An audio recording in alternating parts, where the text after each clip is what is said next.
Breaking news tonight, a hole stops flows at the Oroville Dam spillway. What we're learning about the damage. We just can't fight it. It's just hard. A restaurant ravaged by flooding hit by another surge today just as they were getting ready to reopen their doors. And wrecked roads. All this winter weather sparking emergency road work in Sacramento. This is Fox 40 News at 5. North, waiting to see more. Oh, there goes more cement. We're following breaking news. Take a look at this video of large pieces of concrete flying off the Oroville Dam spillway.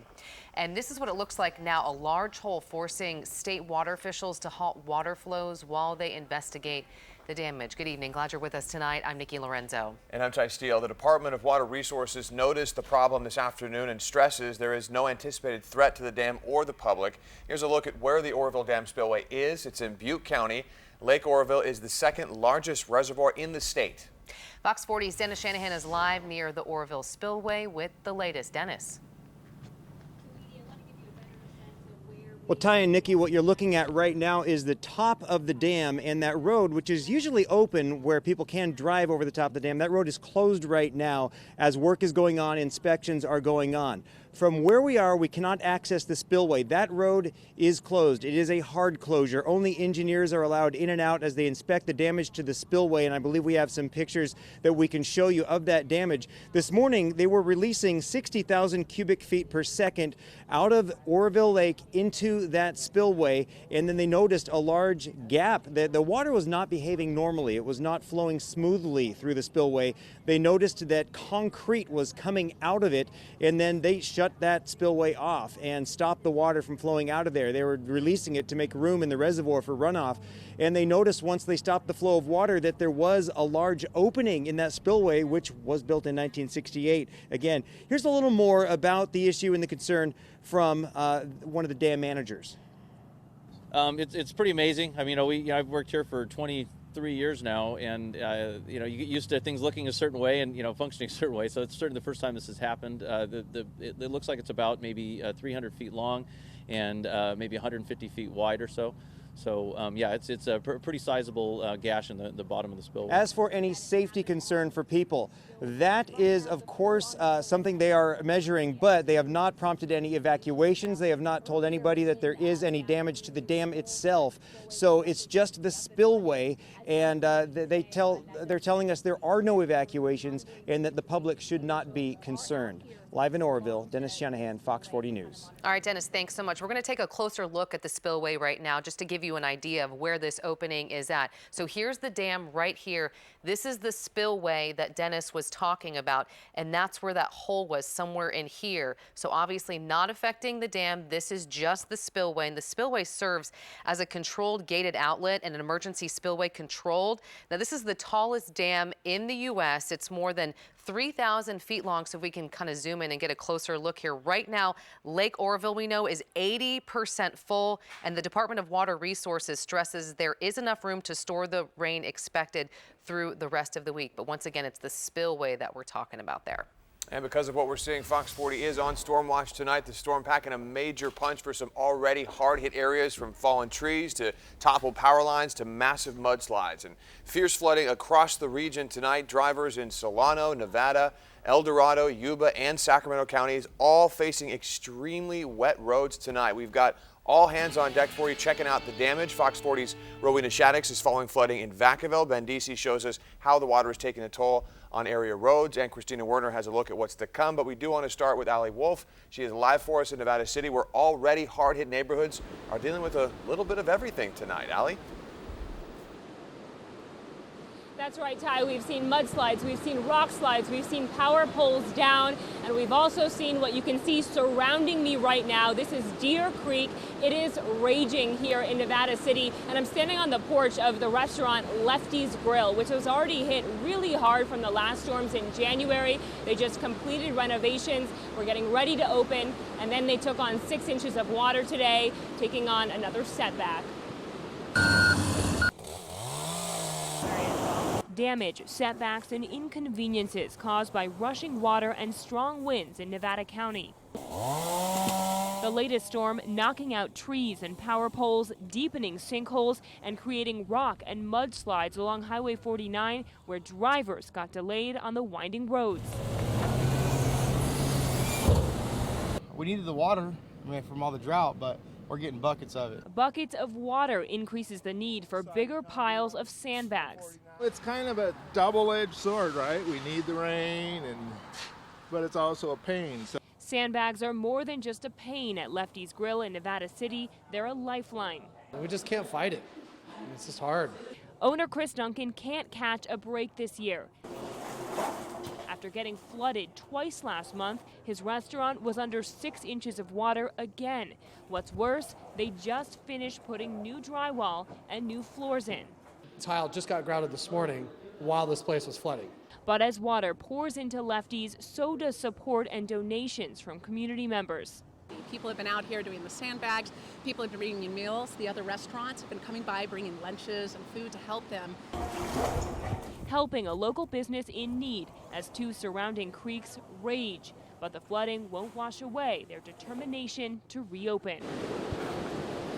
And back here live at Lefty's, a lot of people coming by to check out the restaurant, see how they're doing, and also to check out this pretty impressive site out here, just how high and how fast Deer Creek is moving tonight. A GoFundMe account has been set up for Lefty's, and just an example of how many people are showing their support. It's already reached $23,000 in just a matter of weeks. Live in Nevada City, Allie Wolf, Fox 40 News. Unbelievable shot there, Allie. Thank you for that great reporting. A little bit of flooding fun in Vacaville today. A thrill seeker was caught hitting the streets with a skimboard. This was on the scene on Brookdale and Tulare today. And Fox 40's Rowena Shaddix joins us live in Vacaville. And Rowena, how are things looking where you are? Well, Ty, we are here at Alamo Creek. This is the creek that is infamous for always giving the city lots of problems with flooding. You can see right now it is down to about 6 feet. When we got out here earlier in the day, it was between 12 and 11 feet. Now, early this morning when this flooded, it reached over this bridge and they had to close the far right lane because of flooding. Families woke up to a swollen and raging Alamo Creek in Vacaville. The creek, known to flood over the years, once again pushed water into nearby streets, forcing road closures. Is it scary? You bet. I keep, please, please. Jean and Aki Christopher have lived near Alamo Creek for the past 40 years. we can watch the creek from our, from our living room, and it slowly comes up. This was the flooding just hours earlier along Tulare and Southwood, just a few blocks away. It kept siblings Robert and Alina Strang out of school for the day. 8-year-old Alina described it as a big lake. That water came very close to reaching the inside of their home. Looks like it got up to here when I saw it. Okay. So halfway up the driveway. Yeah. And then how far out into the intersection here? Was that all covered? Yeah, the intersection was covered. We couldn't go anywhere. Like the streets were blocked off. Fortunately, the overnight and morning rain didn't cause as many problems as in years past. We have a flooded, 10 years ago? The 06. Yeah. Actually, flood over in all the whole. Came over the top and went up our street over there. It's just like a river. In front of our house, there was a kid that had a boat there up on the street. But the city anticipated problems and worked to eliminate the threat of floodwaters reaching neighborhood homes. We had a lot of crews and a lot of folks working to do whatever we could to make sure it didn't happen again. Still, the early morning hours were worrisome as creeks continued to swell. This is the Peabody Road Bridge. As you can see, it tops out at around 13. This morning it was above that and hitting the edge of the bridge. The first lane of the roadway was closed. So as you can see, the water is moving quite rapidly still. Now the city is hopeful that this will go down low enough before all this heavy rain hits. once again. We're live out here in Vacaville. Rowena Shaddix, Fox 40 News. Ro, thank you. And flooding in Yuba County is shutting down a road for the rest of the week as officials expect the water levels to rise. Nearby businesses are also taking a hit. Here's a look at the area we're talking about. This is Simpson Lane. At least 5 businesses, including the Peachtree Golf and Country Club, are also closing. Drivers are urged to avoid the area and think twice before driving through standing water. The important thing is if you come up on a road and you see water on the road, our expression is turn around, don't drown, just go the other direction. Be safe, take care of yourself. Just a little bit of water can actually take a car down. Brown says they're also monitoring the Feather River. At last check, it was almost 20 feet below flood stage at Yuba City. So for the latest on the forecast, let's toss it over to Christina Warner, who's tracking the conditions. Yeah, and the good news is right now we're in a bit of a lull as far as storms. We're going to get a little bit of a break, at least through tonight. Let's take a look at the radar, and you can see most of the area is dry at this point. The only showers we're seeing really are very, very light showers, and you can see for the most part they're backing up into the foothills and into the higher elevations. In and around Sacramento, we are dry, and it's a much needed break. As you make your way into the higher elevations, we're still seeing a few showers and even seeing a little bit in the way of snow, but snow levels right now extremely high, likely above 8,000 feet. Move a little bit farther to the south, and yes, the foothills still seeing rain. We continue to see some as you make your way into Modesto, even into Turlock, but again, very light showers. So the good news is the brunt of these first 2 storms, they have passed. On and off showers are still possible through Wednesday, with another round of very heavy rain Thursday lingering into Friday. So once again, we could see some possible flooding. I want to quickly show you Futurecast just to get you through at least the next 24 hours. Through tonight, you can see just a few scattered showers possible in the valley, continuing in the higher elevations. Tomorrow morning, for the most part, the commute will be dry. And then about mid-morning into the early afternoon, a few showers start to move in. They'll be out of here quickly. We get a dry night. And then as we head into Thursday, right around mid-morning, you can see very wet once again. Thanks, Christina. And crews in Sacramento are racing to repair roads from damage caused by the storm surge. Here's a look at the area affected today. I-80 from Winters Street to Longview Drive. Fox 40's Ben Deasy joins us live in Sacramento with more on the emergency repairs underway. Ben?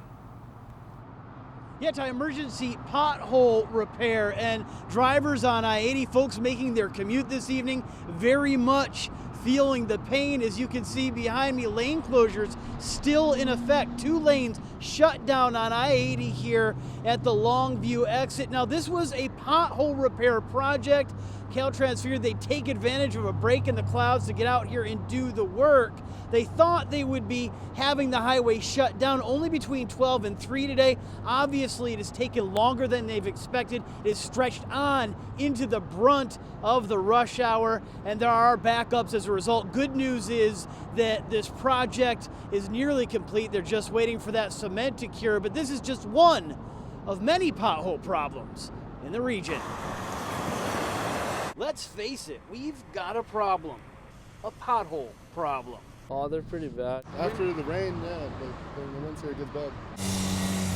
And it's not just the local roads. Pothole trouble developed so rapidly and severely that Caltrans took advantage of the break in the weather and closed down a couple of lanes of I-80 eastbound at Longview and Sacramento for repairs. Had some reports of some folks that basically had some blowouts from driving over that surface, so that made all the sense in the world to try to get out there as soon as possible. Meanwhile, the city of Sacramento has responded to thousands of calls, filling about 75% more potholes this year than they had at this time last year. The winter storms can really wreak havoc on road surfaces. The water seeps through, gets underneath, starts pushing up on that surface, and you have the continued pressure with the traffic driving over, and then you get a pothole. And that can really wreak havoc on cars. It sucks, man. When you hit those things, your rim might get bent, you might scratch your bumper, my bumper's scratched up. And with the clouds set to open up again later this week, you can bet there'll be more openings in the pavement, too. Another look at it now. I-80 over the top north of Sacramento remains reduced eastbound, just 2 lanes. That is causing traffic to back up. And again, this project was scheduled to be done by about 3. A great reason to take light rail Right. Now, the city of Sacramento says if you have a pothole problem in your neighborhood, call 311. Caltrans says the way they figure out if there's a problem, the way they can address it is if they are contacted by drivers. They say they are their first line. So if you have a pothole problem that you recognize on one of the highways, hop on the website, visit Caltrans, and let them know about it. One final note on this story. This is not the same area that was addressed by that 80 over the top project that was affecting I-80 north of Sacramento for months and months. This is just east of that, where the pothole opened up and is currently being closed up. Reporting live in Sacramento, Ben Deasy, Fox 40 News. Ben, thanks so much. The latest round of wild weather knocking down more trees across the region. Here's a look at some of the damage. In Sacramento, a tree landed on top of a truck on 3rd Street. We'll have more on that coming up tonight at 5:30. And in Wilton, a tree came crashing down, bringing down power lines on Alta Mesa Road at LeClaire Road. One lane was open in Fair Oaks as crews worked to clear a tree along San Juan Avenue and Robin Road. And a tree blocked 2 lanes of Pocket Road and Shore Drive in Sacramento for about an hour. You can check out more of the damage on our Fox 40 app. Still ahead tonight, crumbled brick and splintered wood. Homes deemed too dangerous to enter after heavy rain triggered a mudslide. We'll have a closer look at the damage. Plus, downed trees and fierce flooding. Storm conditions are taking a toll in Slough House. Now cleanup is underway. Also stranded in the snow, how more than a dozen people came together to help 3 people and their dog after they couldn't make it down the mountain.